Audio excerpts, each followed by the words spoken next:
guys! Welcome to JMX channel. At ngayon guys, super aga ako nagising. Super aga ba? Oh, mas nauna pa ako nagising sa asawa ko. Pero ang asawa ko, umalis siya ng 7:30.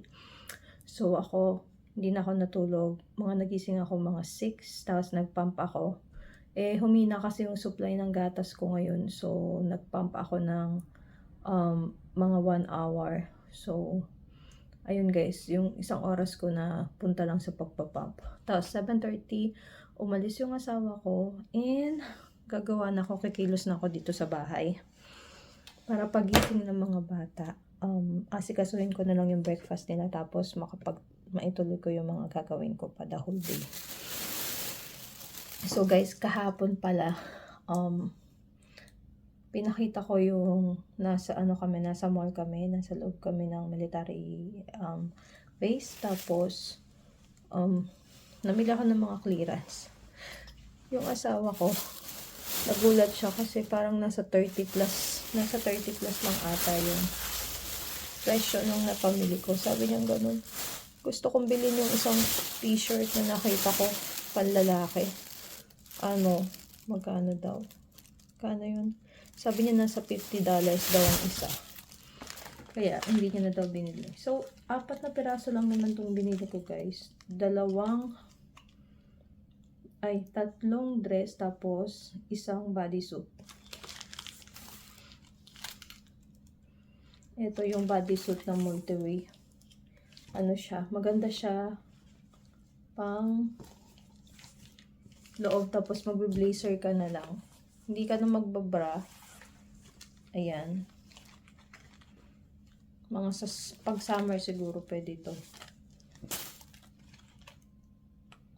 Yan, tapos kahit ang suot mo na lang sa kanyang pang itaas is manipis. Ayun. Yung iba malakas ang loob, sinusuot to ng ganito lang. Hindi malakas yung loob ko. Hindi ganun kalakas yung loob ko. Tapos ang price pala niya is parang almost half price lang siya, parang 60, siguro 60% discount. Hindi, nasa 75 din siguro. From $18, $5.37 siya. So, nakasave ng $12.62 kunana. Tapos, ang dress na to, marami na akong wallflower na dress, guys. Siya, made in China siya, pero maganda yung, almost halos karamihan naman dito sa US is gawa sa kasi nandun lahat ng pabrika nila. Karamihan ng pabrika nila nandun. Pero maganda yung tela. Ang kapal niya. Maganda yung niya. Tapos flowy lang siya. Hindi siya manipis. Yan. Meron na siyang belt. Pwede ko pa itong masuot bago mag-summer. Ipring siya.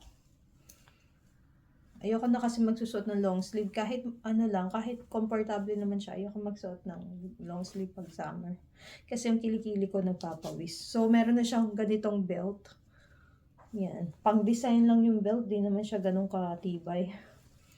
Pero okay lang naman. Pero saktong pang design lang talaga. Kasi may mabibili ka naman mas okay na quality. Pero kung kasama na yung belt dun sa presyo, okay na. Bili ko sa kanya ang regular price is $30. Ang bili ko is $8.94. So, ayan. Tapos, dahil nakakita ako nito, large yung binili ko guys kasi usually medium ako. To small sa American size. Pero, pag mga ganito, wala kasi ako masyadong, hindi naman sa walang tiwala, pero mas okay na din yung Ang problema lang kasi dito, pag nagsusuot ako ng large na dress, yung dito niya, yung dito, medyo, yung dito, kailangan ng gawa ng paraan. Pwede naman to tahiin, yung banda dito. Pero dito, gusto ko siya kasi yung balakang ko, ayun, yun ang hindi nakikisama. Kaya, mas okay na yan, kaysa naman masikip ang balakang. Masikip sa bandang balakang. Tapos, yan, same din itong una. Same din itong pangalawa pala. Ito, ibang design naman siya. Same design pala, pero ibang tela naman. Ibang color. Ibang design din pala, ibang print. Ayan. Ayan, masusuot ko pa siya. Siguro yung isa susuotin ko sa birthday ni Cristo sa Sabado. Tapos, eto pala, yung parang feeling ko ang laki-laki. Ayan, kasi large siya. Tapos, ito talaga yung namumblema ko lagi eh. Pero ang gusto ko kasi sa mga ganyang damit, hindi ka na magsusuot ng bra. Nakakaano na kasi magsuot ng bra, nakakailang. Ayoko na talaga siyang nagbabra.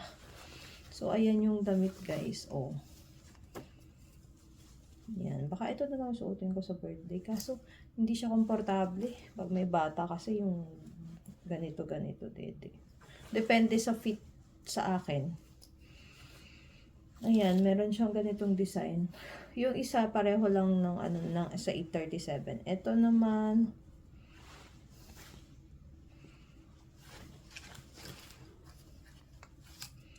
$597. Diba? Nasa $20 siya, tapos nakasale siya ng $597. Kasi mga seasonal, matatapos na kasi yung spring. So, maglalabas na sila ng mga summer clothes. Tapos, bumili si panganay nito. Kasi nasira ng mga bata yung uno. Ngayon, bumili na lang siya ng new edition. Parang mas okay to. Nakalagay no mercy. Tapos, kaya siya no mercy kasi pag nabunot mo to, magdadagdag ka ng...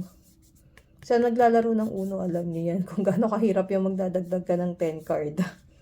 Parang ganun yung niya. Kaya no mercy siya. Sabi dito, brutal, ruthless, unapologetic. Kasi eto usually nakukuha ko yung +2. Ngayon, +10. Ewan ko sa kanya. Ayan. Mahilig kasi kami sa paglalaro ng ganyan. Parang family bonding. So, yun guys. Di ko alam kung makaka-video ba ako the rest of the day. Pero, itatry ko para dito sa vlog na to. And so, yun lang guys. Bye!